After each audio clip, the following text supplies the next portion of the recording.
We're expected to hear from Mayor Olivia Chow this morning about congestion in our city as the Infrastructure and Environment Committee discussed Toronto's traffic management plan. The evergreen story. CP24's Courtney Heels is live inside City Hall with more on this. Court, good morning. Hey, good morning, Nick and Jennifer. There's quite a bit that we'll be watching for in this committee meeting taking place at 9:30 this morning. You guys mentioned congestion, though, and of course, this is top of mind for so many people in the city and those who commute into the city.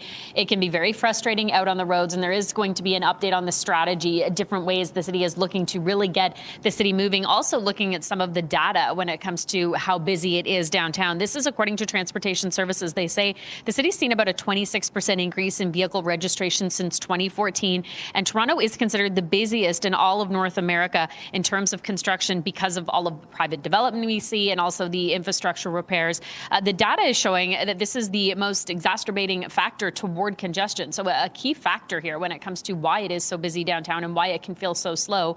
So the committee looking at a strategy of 5 different measures for this year, including using technology to move people quickly, get transit moving a little bit more efficiently, traffic management at intersections, and of course during major events. We already see that, right, with some officers going to those main intersections, ensuring traffic is moving well. So we'll watch for that update later on. We also know they'll be talking about off-leash dog areas in the city. According to city staff, they say there's about 600,000 dogs in Toronto and 81 off-leash dog areas. This is basically an update on their strategy, what they'll use when they continue to plan for those areas.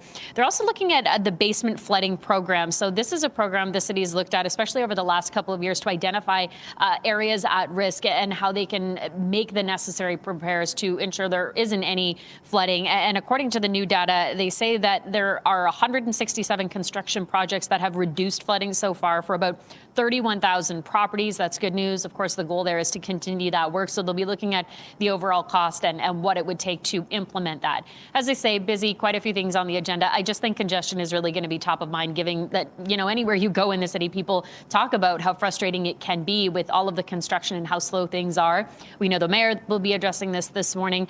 She's speaking at 9 o'clock ahead of the committee meeting, so we'll be speaking with her at that time. Over to you. Okay, look forward to that. CP24's Courtney Hales joining us live inside City Hall. Thanks, Court.